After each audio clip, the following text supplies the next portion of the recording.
This channel does not promote any violent, harmful, or illegal activities. All content provided by this channel is meant for an educational purpose only. জেলে বসে মামলা তুলতে একেবারে নরমে গরমে হুঁশিয়ারি দিলেন। হুঁশিয়ারি দেওয়ার অভিযোগ উঠছে শেখ শাহজাহানের বিরুদ্ধে।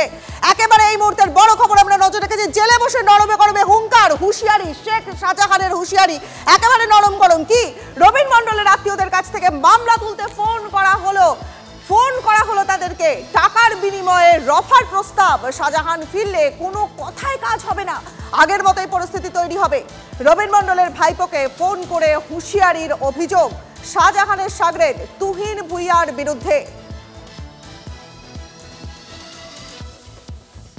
তুমি একটু তোমার বাবার সাথে গিয়ে তুমি বলবে যে এরকম বাবলুদা খবর পাঠিয়েছে যে যদি ভবিষ্যতে যদি কোনো মোটা অঙ্কের টাকার যদি রোপা করে নেয়, বুঝলে, তাহলে এইটা করে নিয়ে সেটেলমেন্ট করে নিতে বলবে। কারণ শাহজাহান শেখ বেরোলে কিন্তু তখন কিন্তু আর কিন্তু কোনো কিছু হবে না। কিন্তু শাহজাহান শেখ ফিরলে আর জায়গাও দেবে না, কোনো টাকা পয়সা দেবে না, এটাই বলতে চাইছি। তো টাকা রোপা করে নিলে কি বলতো, সেটা নিজেদেরই ভালো। এ লোক কি বলতে চাইছে, শাহজাহান শেখ কি বেরিয়ে আসবে খুব তাড়াতাড়ি? খুব শিগগিরই। খবর খারাপ হয়ে গেছে, তাড়াতাড়ি বেরিয়ে যাবে। মানে শাহজাহান শেখের খবর ভালো হয়ে গেছে, বুঝলো। আর আমার মামা ও সব বেরিয়ে যাবে, সব কথা সবাই বেরিয়ে যাবে। তা বেরিয়ে গেলে কি আগের মতো যেভাবে চলতে সেভাবে পারবে? সব সেই রকম সেটা হয়ে যাবে। সন্দেশখালীর বেতাজ বাদশাহ জেলে যাওয়ার পরেও তার কি প্রভাব প্রতিপত্তি কিছুটাও কমেনি। কারণ জেলে বসেই মামলা তুলতে নরমে গরমে হুমকি, হুঁশিয়ারির অভিযোগ শেখ শাহজাহানের বিরুদ্ধে। আরও একবার খবরের শিরোনামে শেখ শাহজাহান, আর এবার রবীন মণ্ডলের আত্মীয়ের কাছে মামলা তুলতে ফোন করার অভিযোগ শাহজাহানের শাগরেদের বিরুদ্ধে। টাকার বিনিময়ে রফার প্রস্তাব করা হলো প্রথমে। শাহজাহান ফিরলে কোনো কথায় কাজ হবে না, আগের মতোই পরিস্থিতি তৈরি হবে। রবীন মণ্ডলের ভাইপো তাকে ফোন করে হুঁশিয়ারির অভিযোগ শাহজাহানের শাগরেদ তুহিন ভুঁইয়ার বিরুদ্ধে। আরও একবার সেই অডিও ক্লিপ শুনবো। তুমি একটু তোমার বাবার সাথে গিয়ে তুমি বলবে যে এরকম বাবলুদা খবর পাঠিয়েছে যে যদি ভবিষ্যতে যদি কোনো মোটা অঙ্কের টাকার যদি রোপা করে নেয়, বুঝলে, তাহলে এইটা করে নিয়ে সেটেলমেন্ট করে নিতে বলবে। কারণ শাহজাহান শেখ বেরোলে কিন্তু তখন কিন্তু আর কিন্তু কোনো কিছু হবে না। কিন্তু শাহজাহান শেখ ফিরলে আর জায়গাও দেবে না, কোনো টাকা পয়সা দেবে না, এটাই বলতে চাইছি। তো টাকা রোপা করে নিলে কি বলতো, সেটা নিজেদেরই ভালো। এ লোক কি বলতে চাইছে, শাহজাহান শেখ কি বেরিয়ে আসবে খুব তাড়াতাড়ি? খুব শিগগিরই। খবর খারাপ হয়ে গেছে, তাড়াতাড়ি বেরিয়ে যাবে। মানে শাহজাহান শেখের খবর ভালো হয়ে গেছে, বুঝলো। আর আমার মামা ও সব বেরিয়ে যাবে, সব কথা সবাই বেরিয়ে যাবে। তা বেরিয়ে গেলে কি আগের মতো যেভাবে চলতে সেভাবে পারবে? সব সেই রকম সেটা হয়ে যাবে।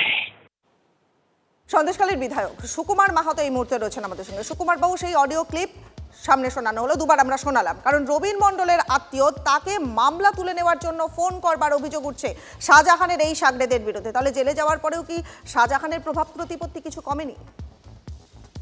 দেখুন, এটা তো বলতে পারবো না এইভাবে। আমি অডিও ক্লিপটা শুনেছি এক্ষুনি, দলের কাছে জানাবো নিশ্চয়ই। এবং এটা তো হাইকোর্টের ম্যাটার আছে, তারা পর্যবেক্ষণে ইডি সিবিআই তদন্ত করছে। এ বিষয়ে আমি দলের কাছে জানাবো।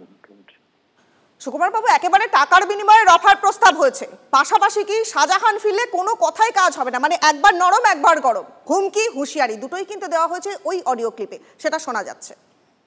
সন্দেশখালীর পরিবেশে এই মুহূর্তে কিছু কিছু মানুষ তারা চাই যে শান্ত থাক, এবং এটা তদন্তের বিষয়, এবং হাইকোর্টের পর্যবেক্ষণে ইডি সিবিআই সেটা করছেন এখনো পর্যন্ত। বেশ বেশ সুকুমার বাবু, অনেক ধন্যবাদ। তৃণমূল বিধায়ক সুকুমার মাহাতোর সঙ্গে কথা বললাম আমরা। শাহজাহানের স্ত্রীর থেকে টাকা নিয়ে মামলা তোলার অভিযোগ। শাহজাহান ফিরলে কোনো কথায় কাজ হবে না, একেবারে নরমে গরমে হুঁশিয়ারি। এই মুহূর্তের বড় খবরে আমরা নজর রেখেছি।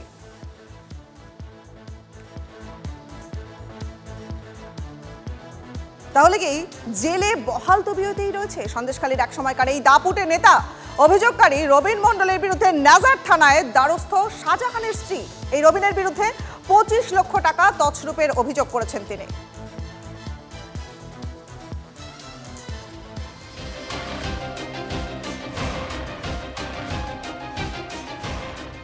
জেলে বসে কি ফেলে আসা সাম্রাজ্যের রাজ ধরতে চাইছেন সন্দেশখালীর একসময়ের ত্রাস?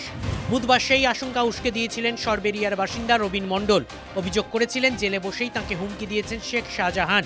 24 ঘন্টার মধ্যে এবার সেই রবিনের বিরুদ্ধেই আর্থিক তছরূপের অভিযোগে থানার দ্বারস্থ শাহজাহানের স্ত্রী। 2024 সালের 5ই জানুয়ারি রেশন দুর্নীতি তদন্ত করতে গিয়ে সন্দেশখালীতে তৎকালীন তৃণমূল নেতা শেখ শাহজাহানের ডেরায় আক্রান্ত হয়েছিল কেন্দ্রীয় এজেন্সি। নারী নির্যাতন থেকে অনিয়ম বেনিয়ম রাজ্যবাসীর সামনে এসেছিল শাহজাহানের বহু কীর্তি।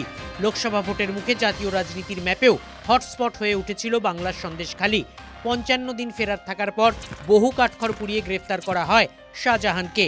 তারপর থেকে গত প্রায় 13 মাস ধরে প্রেসিডেন্সি জেলেই বন্দী শেখ শাহজাহান। অথচ তৃণমূলের বহিষ্কৃত নেতা এখনও তাঁকে হুমকি দিয়ে চলেছেন বলে অভিযোগ করেছেন সরবেরিয়ার বাসিন্দা রবিন মণ্ডল। মফিজুল মোল্লার ফোন থেকে শেখ শাহজাহান ফোন করে এবারে মফিজুল ফোনটা আমাকে ধরিয়ে দেয়, বলে এনে কথা বলে। আমি কে বলছে? বলে কে কথা বলবে? বলে ভাই বলছে। আমি ভাই বলতে কে? শেখ শাহজাহান। বলছে হ্যাঁ। হ্যাঁ বলেন, আমি রবিন বলছি। তো বলছে বলে তোদের খুব বাড়ি উঠেছে না? আমি লিখেছেন কি হয়েছে? বলছে বলে তোরা মার্কেটের বিরুদ্ধে অনেক কমপ্লেন করছিস, আমার নামে অনেক কমপ্লেন করেছিস, তারপর উল্টোপাল্টা কথাবার্তা বলছিস, তোদের ব্যবস্থা করবো, কদিনের মধ্যে আমি যাচ্ছি। এই অভিযোগ সামনে আসতেই সন্দেশখালীর বাসিন্দাদের মধ্যে আতঙ্ক ছড়ায়। তাহলে কি জেলে বসেই জেলার ফেলে আসা সাম্রাজ্যে নজর দিয়েছেন শাহজাহান? জল্পনা জলঘোলার মধ্যেই বুধবার রাতে পাল্টা নেজার থানার দ্বারস্থ শেখ শাহজাহানের স্ত্রী তসলিমা বিবি। তাঁর নিশানায় অভিযোগকারী রবিন মণ্ডল। সূত্রের খবর, শাহজাহানের স্ত্রীর অভিযোগ, রবিন মণ্ডল মাছের আড়ত ভেরির টাকা আত্মসাৎ করেছেন। রবিন তাঁদের মাছের আড়ত ভেরি দেখাশোনা করতেন। শাহজাহান গ্রেফতার হওয়ার পর থেকে টাকা নয়ছয় করছেন রবিন। মাছের আড়তের ব্যবসায় 25 লক্ষ টাকার হিসেব দিচ্ছেন না রবিন। শাহজাহানের স্ত্রীর অভিযোগ নিয়ে রবিন মণ্ডলের সঙ্গে যোগাযোগ করে TV9 বাংলা। তাঁর পাল্টা দাবি, আমি 25 লাখ টাকাটা নিয়েছি কিভাবে? আমার কাছে কি কোনো আড়তের কোনো ক্যাশ থাকে না? আমি কোনো ক্যাশ ডিল করি? তার ধরুন আলাদা ওনার ক্যাশিয়ার ছিল, ক্যাশিয়ারের কাছে কথা বলতে বলুন সে টাকাটা কি করেছে। আমি তোকে ক্যাশ কোনোদিনই তো হাত দিতাম না। আমাকে তো ফাঁসানোর চেষ্টাই করছে। আমি যখন আমাদের সত্যটা তুলে দিচ্ছি তখন আমাকে ফাঁসানোর জন্য এইটা বলছে। আপনি কি আইনি পথে কি এর মোকাবিলা করবেন? অবশ্যই করব। বাংলার জেলে বসে জঙ্গি মডিউল চালানোর অভিযোগ আগেই উঠেছে। সংশোধনাগারে নজরদারি নিয়েও তাই প্রশ্ন উঠেছে। সেই জেল থেকেই ফের খবরের শিরোনামে সন্দেশখালীর একসময়ের ত্রাস শেখ শাহজাহান। রবিন মণ্ডলের অভিযোগ ছিল মফিজুল মোল্লা নামে একজনের ফোন থেকে তাঁকে হুমকি দিয়েছিল শাহজাহান। TV9-এ সেই মফিজুল অবশ্য দাবি করেছেন, মিথ্যা অপবাদ দিলে এগুলো তো খুব খারাপ লাগে। আজকে ওর সঙ্গে মানে টোটাল ফোনে কোনো কথাই হয়নি। আর ও কেন এই জিনিসগুলো বলছে? আমার সঙ্গে শেখ শাহজাহানের কথা হতে যাবে কেন? শাহজাহান যদি জেল থেকে হুমকি দেয় তার মানে বুঝতে হবে তিনি জেলের মধ্যে বহাল তবিয়তে রসে বসে আছেন, এবং এই ঘটনা পশ্চিমবঙ্গেই সম্ভব।